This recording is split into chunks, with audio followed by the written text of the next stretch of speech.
Olá pessoal, tudo bom? Nós estamos aqui hoje para fazer mais um vídeo para vocês, retomando esse canal, retomando a série de vídeos. E aí eu parei para pensar um pouco sobre algumas mensagens que eu recebi essas 2 últimas semanas de ex-alunos meus solicitando informações e ajuda nos tratamentos dos seus pacientes. Então eu decidi também fazer uma série de vídeos intitulado Tratamentos. Então nós vamos falar sobre tratamentos na medicina veterinária de cães e gatos. E eu quero partilhar com vocês um pouco da minha experiência, tá? Então, aqui eu vou colocar para vocês não exatamente assim o melhor tratamento, o mais eficiente, mas tratamento que eu tenho aplicado na minha rotina, que tem dado certo, que eu trouxe aqui para partilhar com vocês. Vamos junto?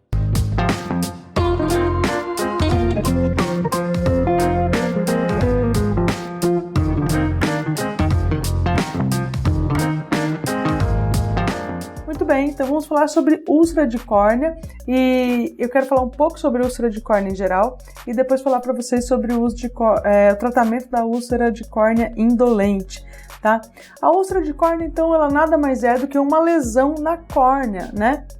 Nessa camada mais superficial do olho que fica em contato com a superfície externa, né, que é a camada mais externa, vamos assim dizer, do aparelho visual, né? Acima da córnea sempre fica apenas o filme lacrimal e ela é extremamente importante, a córnea é totalmente translúcida e ela permite então a passagem de luz para a captação e tradução do sinal que vai nos dar a visão daquilo que a gente está olhando, também para os nossos animais.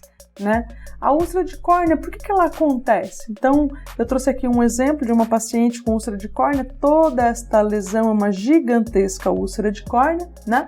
E a úlcera de córnea ela acontece geralmente como resultado de um trauma. Às vezes no ato do animal ir ali, passear, farejar as coisas e vai, pá, bate o olho num gravetinho, num galinho, machuca. Ou de um trauma de briga, de arranhadura, principalmente briga com gato, né? O gato se defende muito arranhando, então isso pode causar uma úlcera de córnea de arranhadura e também processos patológicos, como por exemplo, pacientes com conjuntivite crônica, com ceratoconjuntivite seca, pacientes que têm entrópio, né? Aquele problema no qual o cílio ele fica invertido e ele fica o tempo todo em contato com a córnea, né? Muito comum em raças como Shar-Pei. Então esses processos eles acabam levando a uma lesão da córnea e, consequentemente, essa lesão é uma úlcera de córnea. É um processo, sim, muito doloroso que causa bastante desconforto ao paciente, tá?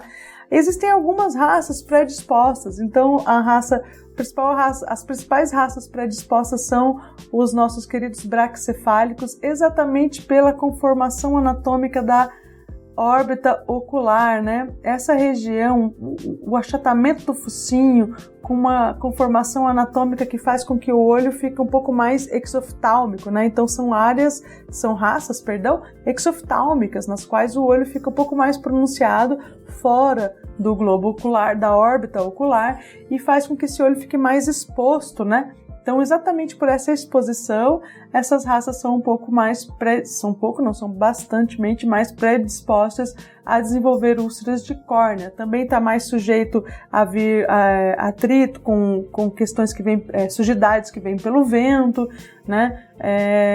Algumas delas, como o próprio pug, tem dobras que podem fazer com que haja um processo de entrópio, né? Invertendo os cílios, ou o próprio pelo da dobra cutânea pode pegar no olho e isso promove o processo de úlcera. Então essas raças são mais predispostas. Eu trouxe aqui um artigo recente, né, de 2018, falando exatamente sobre isso. O artigo destaca aqui que eles avaliaram 34 olhos, né, para enxerto pediculado de conjuntiva bulbar para o tratamento de úlcera de córnea e raças braquicefálicas foram acometidas em 91,11% destes 34 casos. A literatura convencional traz algo em torno de 60%. é possível que esses 91,11% sejam também em decorrência da alta densidade populacional de raças braquicefálicas, né? Tem crescido muito no Brasil nos últimos 7 anos o gosto, a afeição por raças como Pug, Lhasa Apso, o próprio Shih Tzu. Então essas raças, Bulldog francês, Bulldog inglês, então essas raças braquicefálicas que já são predispostas, tendo um aumento da densidade populacional dessas raças em relação às outras, também influencia um pouco nesse fator aqui. Mas com certeza as raças braquicefálicas são as mais atingidas, o que não exclui as outras raças. Qualquer cão pode desenvolver úlcera de córnea, tá? Então, quando a gente vai fazer o diagnóstico, uma conversa com o tutor é muito importante. Saber qual é a condição clínica geral do paciente, obviamente, e saber onde que ele esteve nos últimos dias, se ele saiu para fazer uma exploração de algum lugar diferente, foi levado para passear, para brincar, se ele passou por algum tipo de trauma, atropelamento, brigas, né, principalmente brigas com gatos, que são mais arranhadores do que os cães, né? Então, se ele vem coçando esse olho, se ele esfrega a carinha no chão, muitos cães que têm processos, outros processos, como por exemplo,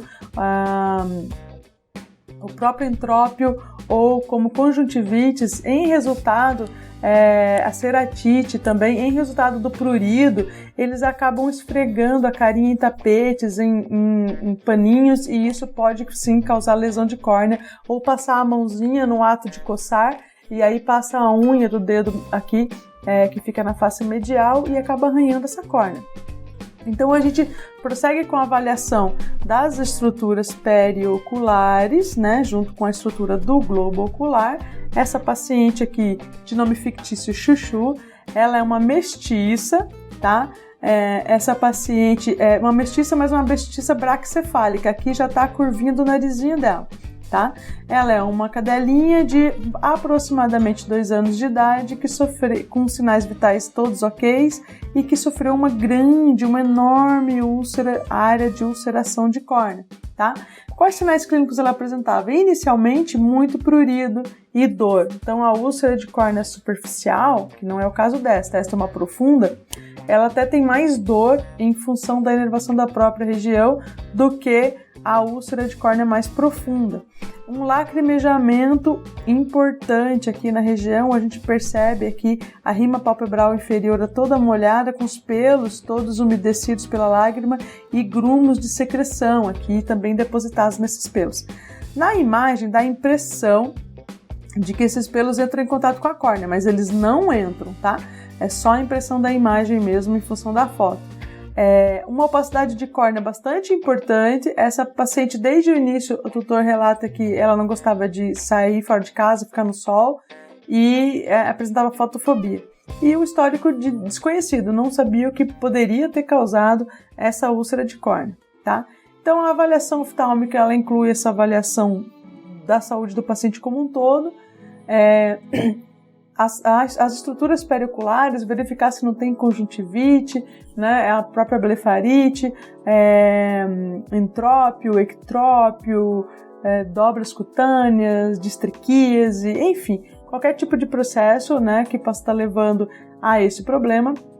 É importante fazer um teste lacrimal de Schirmer, né, no qual se usa essa fitinha, que ela é de papel, né, uma fitinha estéreo, coloca na rima palpebral inferior, dobra esta pontinha onde tem o Vzinho.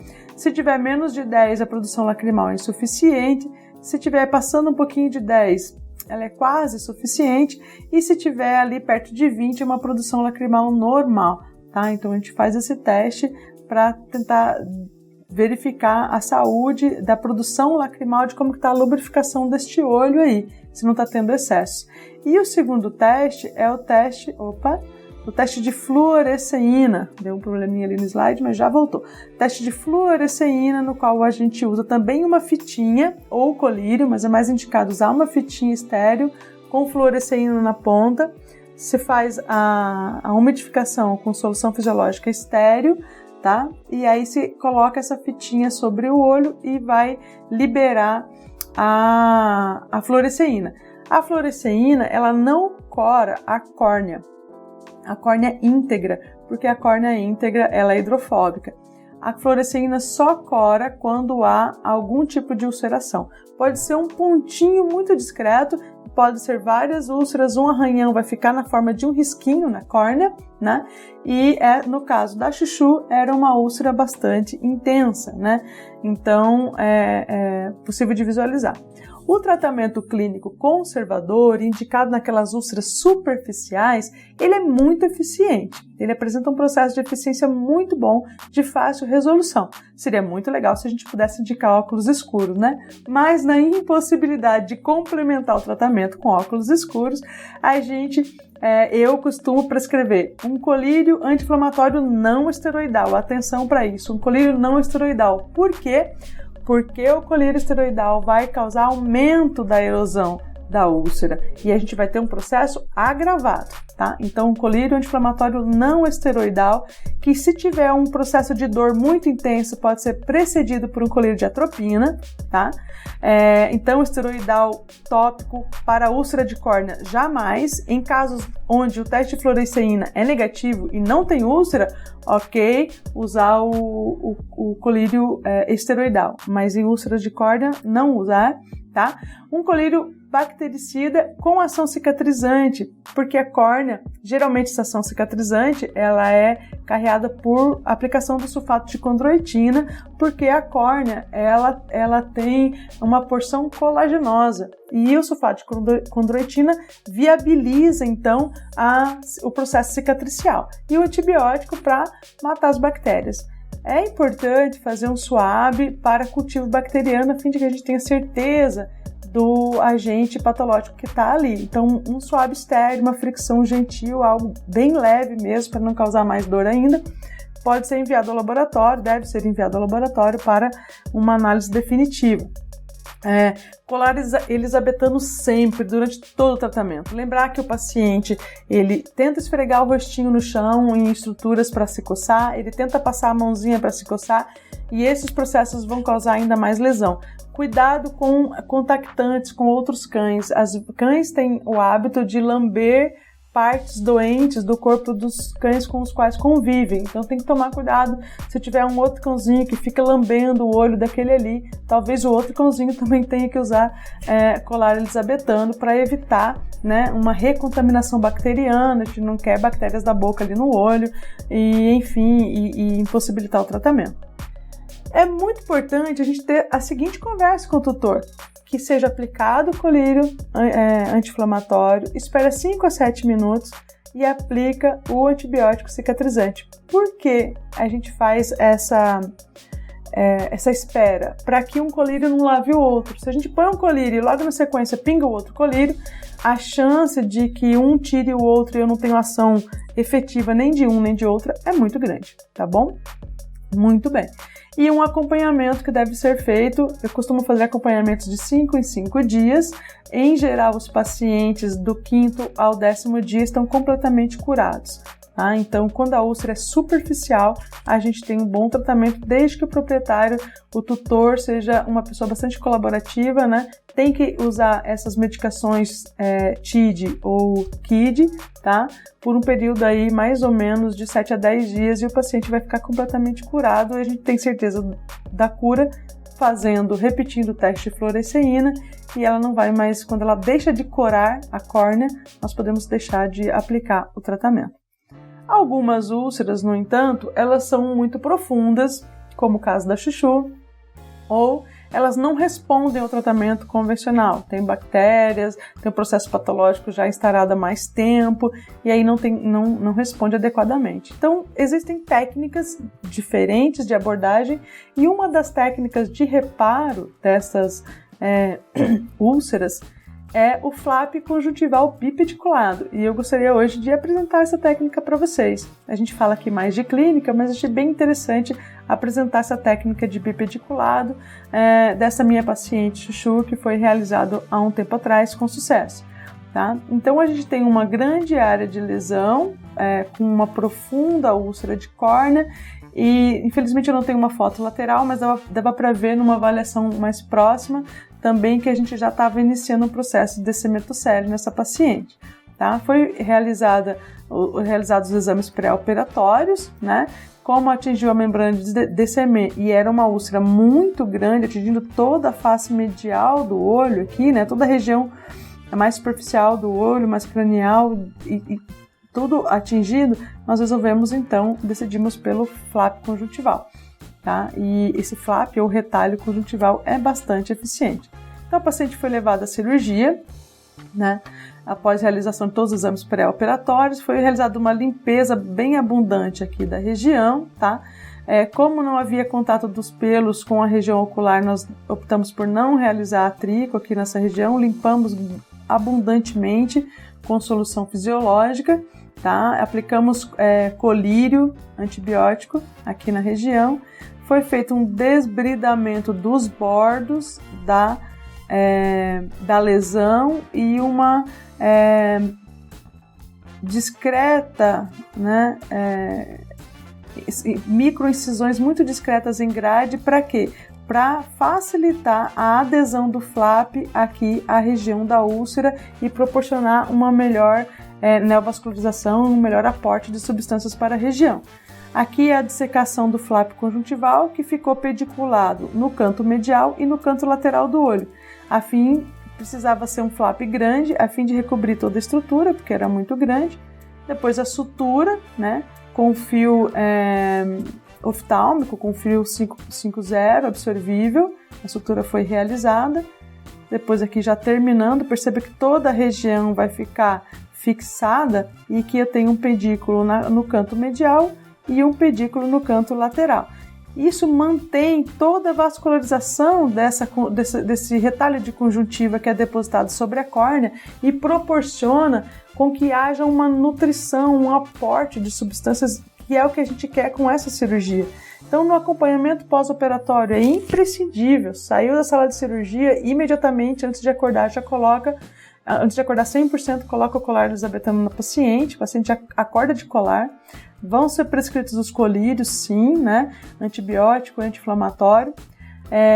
Para promover também o conforto oftálmico desse paciente, é indicado que ele não seja levado em pet shop para fazer banho com secador. Se for levado, tem que evitar secador, evitar todo tipo de perfumes, sprays, aerossóis perto desse paciente, evitar também excesso de luz para esse paciente. Apesar do olho já estar protegido, mas a gente evita. Né? Faça um acompanhamento com retornos no 2º, 7º, 14º e 21º dias pós-operatório. Aí a gente decide no 21º dia quando faz a secção dos pedículos, né? Para que haja uma regressão total ali do retalho conjuntival, ele seja reabsorvido e fique então uma cicatriz, né? Ele torna uma cicatriz ali sobre a córnea, com a remoção dos pedículos. Então tem uma cicatrização que a gente acompanha e essa cirurgia ela tem a vantagem de manter a integridade do olho, então ela evita que esse olho seja realmente perdido, né? Alguns casos graves com descimento celi, a única coisa que nos sobra como alternativa é a enucleação para evitar que esse olho fique provocando dor no paciente e constantemente infeccionado, inflamado. Mas com essa técnica a gente evita isso.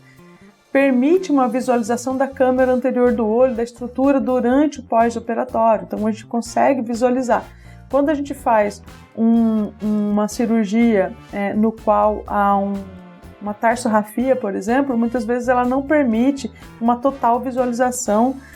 Tarsorrafia não, perdão. Quando a gente faz a fixação da terceira pálpebra ou a própria fixação das pálpebras, né, faz com que a gente não tenha uma visualização completa da estrutura ocular e isso vai acabar, com essa cirurgia a gente tem uma visualização melhor, tá? Vai fornecer uma nutrição tecidual e um aporte sanguíneo e um aporte celular para a região da úlcera, o que favorece o processo de cicatrização pela melhora no aporte de elementos da imunidade. Então, o paciente vai desenvolver uma melhor imunidade no local, vai combater melhor a infecção, eu tenho uma vascularização nova, muito mais aporte nutricional, sanguíneo, de defesa chegando ali, inclusive de fármacos. E aí, agora sim, os fármacos sistêmicos eles vão ter uma melhor ação sobre aquela região, porque eles vão chegar via corrente sanguínea. Tá? Uma consideração importante quando a gente faz essa técnica é que ela apresenta uma desvantagem, que é no local de fixação do enxerto, forma uma cicatriz. Essa cicatriz, ela nem sempre, na maioria das vezes, ela não fica translúcida e ela impede o completo restabelecimento da visão. Então a gente tem essa desvantagem. Mantém o olho, mantém a saúde do olho, mas vai ficar uma cicatriz ali na frente que fica como se o paciente tendo ali um obstáculo para uma visão perfeita, tá? Então tem esse porém. Então, como tem esse porém, eu quis apresentar também uma técnica mais moderna, mais atual, de cirurgia não convencional, que tem vantagens em relação a isso, que é o uso da cola de fibrina autóloga no tratamento de úlcera de córnea profunda em cão. Tá? Esse é um relato de caso do conhecido professor Felipe Volk, oftalmologista veterinário paranaense, da Carolina Barbosa. Então, um relato muito interessante, e essa técnica eu já vi alguns colegas usando. Particularmente eu não tenho experiência eu mesma fazer, mas eu vi alguns colegas usando e eu quis mostrar para vocês que existem alternativas, né? Então, esse transplante autólogo, ele vai fazer o quê? Como eu disse anteriormente, os enxertos conjuntivais pediculados, eles são os procedimentos de eleição em úlcera profunda. Então, são o principal procedimento, mas eles têm uma desvantagem, frequentemente relacionado com perda da visão no local onde os enxertos são fixados, pela fixação, né, pela sutura e pela fixação do tecido ali. A cola de fibrina, ela tem uma vantagem, né? Quando ela é autóloga, ela é de baixíssimo custo, ela é obtida a partir da coleta de sangue do animal, processo em laboratório de patologia clínica, e vem só essa fibrina do paciente, né? Ela é biocompatível porque ela é autóloga do próprio paciente, ou seja, não tem rejeição. Ela adere facilmente ao estroma corneano, é rica em colágeno, é de fácil aplicação porque ela é líquida, né? Forma um tampão sobre a região da córnea, sobre o leito corneano, que depois vai ser degradado pelo processo de cicatrização, no qual ocorre a fibrinólise. Então existe a digestão aí desse fibrinogênio, do excesso desse fibrinogênio. Dispensa suturas, porque não é um enxerto, né? A cola é líquida, é uma aplicação praticamente como se estivesse instilando um colírio no local, tá? Promove uma rápida neovascularização em função da migração de fibroblastos, né? Esses fibroblastos, eles vão formar uma camada protetora em cima do leito da córnea. Então é como se eu colocasse uma pequena rede, né, onde os fibroblastos vão se acoplando e eles vão proteger o leito corneano, e a partir dali vai haver uma neovascularização, vai haver um melhor aporte sanguíneo e todos aqueles benefícios já citados anteriormente do melhor aporte sanguíneo. Ausência de dor em 5 dias e permite o restabelecimento da função visual do paciente, porque a gente não vai ter cicatriz corneana. Então isso é muito bacana nessa técnica, realmente recomendada. Bom, eu queria deixar para vocês aqui essas dicas aí do tratamento da úlcera de córnea, pedir para você se inscrever no canal, deixar o teu like ou mesmo o seu dislike, fazer o seu comentário aqui embaixo, é muito importante. Se você tem alguma dúvida especial, se você gostaria de deixar sua contribuição e dizer, olha, Michele, eu tenho acompanhado úlceras de córnea, tenho tratado assim, tenho tratado diferente, tenho tido sucesso ou não tenho, eu prometo que eu vou responder a todo mundo que deixar o seu comentário. Convide também os seus colegas. Lembre-se de ativar o sininho, se ele está aqui ou se ele está aqui, mas ative o sininho, né, para que você consiga aí saber. Toda semana eu lanço um conteúdo novo, e agora com essa série de tratamentos a gente vai ter toda semana uma dica dos tratamentos que eu tenho feito e que eu tenho obtido sucesso na clínica de cães e gatos. Tchau, tchau, até a próxima!